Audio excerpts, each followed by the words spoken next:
Welcome everyone to a fantastic session here at Meet the Property Guide today. And once again, we are having another interview session today.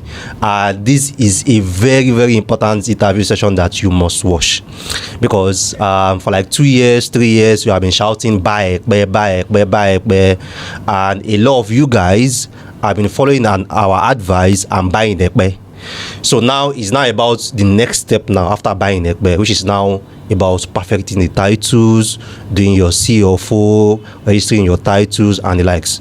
Now, despite the fact that me, Rabiu, I can analyze Ekpe for you from today down to tomorrow, tell you about all the reasons in the world why you should buy Ekpe, but I'm not really in the best position to tell you about the steps, the requirements and everything you need to know about you perfecting the title or registering the title. And that's why I've gone and just dragged one of the people that means I used to go and run to come and talk to you about how to perfect your land title in Ekpe. For you guys that have been buying Igbonla, buying Temu, buying Ilara, buying Igboye, buying wherever that you are buying all this freehold, CFO in view, blah blah blah land. And some of you guys have already been asking me, Rabiu, what's the estimate for CFO? Rabiu, if I want to do the CFO, how am I going to be doing it? Don't worry. This video is for you. Surveyor is here. So it will tell you everything you need to know. So for those of you that have been watching our videos and this is your first video you are watching on our channel, this Meet the Property channel, and this will discuss everything real estate for first-time investors, avid investors, those that are bought Ekpe, those that are not bought Ekpe, those that are bought Ibejuleki. You might touch Ibejuleki small, but primarily we're looking at Ekpe in this particular episode. So after watching this particular episode, I will also suggest you go to our different playlists. We have a playlist on Ekpe, we have a playlist on Ibejuleki, playlist on Shortlets, playlist on Lagos mainland. A lot really that we have really covered, and you are definitely going to learn a lot from it. So without really keeping you the suspense that much, so let me introduce our guest for today, Surveyor Bolade, down to the audience. So Surveyor Bolade, nice to have you on the show. Nice to be here too. Thank you so much for don't mind the face. don't mind the face. Most of the land that you guys are buying in Ekpe, most of the estates that you are buying in Ekpe, these are the people doing the layouts. Disclaimer. I'm not issuing the disclaimer. These are the people that are doing the survey plan. These are the people doing the layouts. These are the people also perfecting a lot of the titles. So I don't really want a behind the scene talk with a lot of you guys, which a lot of you guys have been doing with me for a lot of some of the land that you have been buying. So it's just better if we just do a video about it, bring the surveyors, because they are in the best position to explain this. And that's why when you come to me for some things, I always tell you, I'm a realtor. My job is to sell land. That's what I know how to do. If you wake me up 6 a.m., Rabiu, I want to buy land, I will answer you. But when it comes to Rabiu, I want to do CFO. Rabiu, I want to do ratification. Rabiu, I want to do regularization. I don't know about, even I only know where Ministry of Land office is. I've not gone into that office before, so I don't know who to talk to. But they are in charge. And trust me, when you are doing business with them regarding anything about perfecting your land title, you are safe. And that's why I have to bring them here for them to also come and educate our audience about how we do these things. So first thing, surveyor. Now, I bought a land in Ekpe. Okay. Let's assume that I've not done any document at all. Okay. What is the first thing I have to do? I think you have already missed a step there. Okay. So you said you bought a land in Ekpe. Okay. I think the first thing you need to do is inquire about the land you want to buy. Yeah, I know. We do chatting, search report. But a lot of the people that are going to be watching this video, that have already bought. Oh, nice. So let me just explain what he's trying to say, which is like you do a check on the land that you want to buy, which is also what I also always explain. You want to know the status of the land, if it's under regularization, it's under free residential, is an acquisition, non-committed, blah blah blah. Exactly. But we just want to assume that you've already bought the land. Okay. So you have already put one leg in the water already. So what's the next step? So no document at all yet. Okay, so I will not want to assume that everybody is buying from a developer. Okay. We shall assume No. Because some people bought like 1 acre, 2 acres from families too. Yeah, exactly. So if you find yourself in that kind of situation, okay, probably you have already bought maybe from a trusted person, okay, and the person said, don't worry, this place is like this, that place is like that. Okay. So you said something where when you were introducing me, you said we are in charge of the documentation. So I'm not Lance Buru. So we only gather documents and give to them to process. Okay. And there are some documents that you need to submit. Okay. In order to be able to process documents, okay, but they are the one fully in charge. Okay. So whether you use a middleman, whether you want to go directly to them, they are always the one in charge. Okay. Okay. And they are competent people. I can assure you that one. Okay. Apart from the fact that Nigerian situation, of course you have to settle, tip some people, or else your file will just be there in the next 6 months. It's not moving. Absolutely. So that one is there.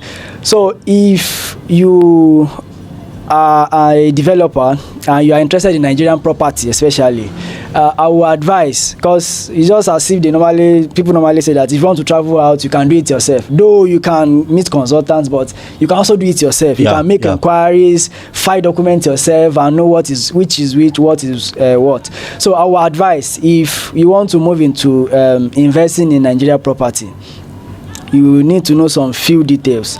So the first thing is that I said Nigeria, so I will not want to make it only Lagos. Only Lagos. Okay. So though according to the Land Use Act, we are all using the same land tenure system. Okay. That's the way we acquire land and process documents. Okay. It's the same thing. Okay. But in reality, it's not the same thing. So our land tenure system in the north is different from those of the south. Absolutely. Thank God that you know that one. So because it's very common. Some people will still think that I bought a land in Kaduna, I bought a land in Kinika, there is no issue, I've been using it for the next 20 years. If you try it in south, you have problem.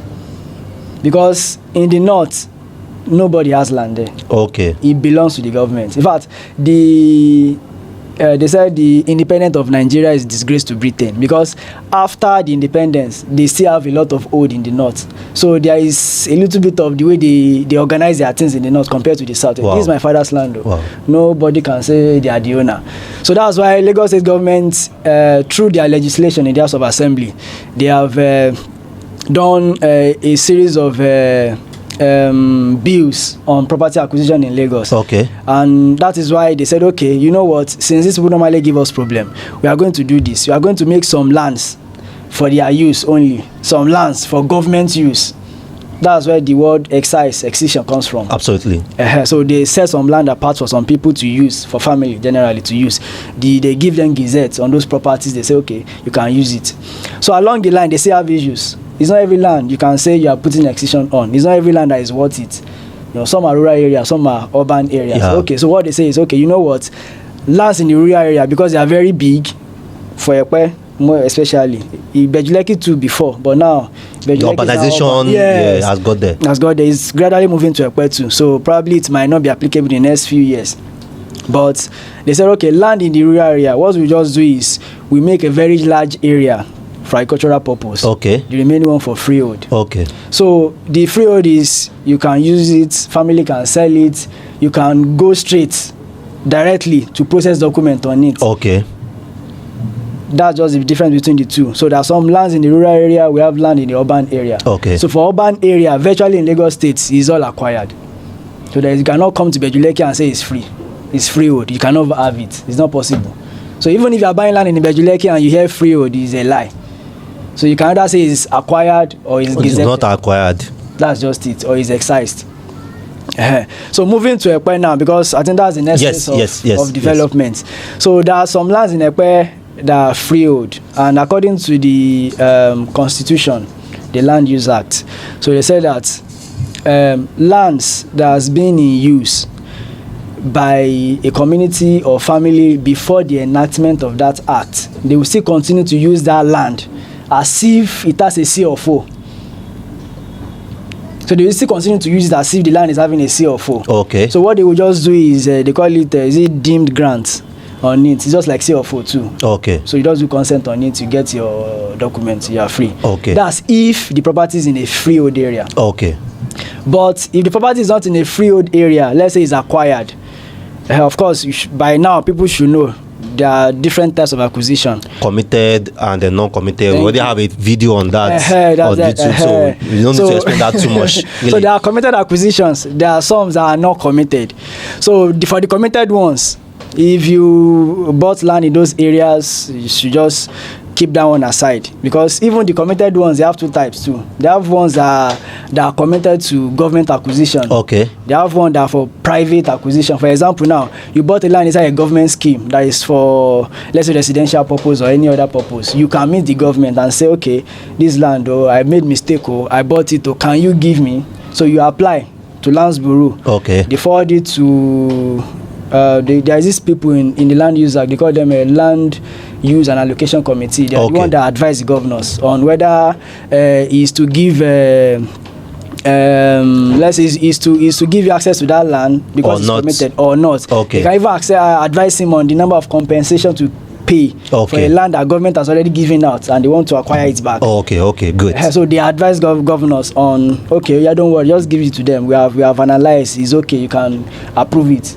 But if you apply to them and it's committed and they say they are not approving it, there's nothing that you can do.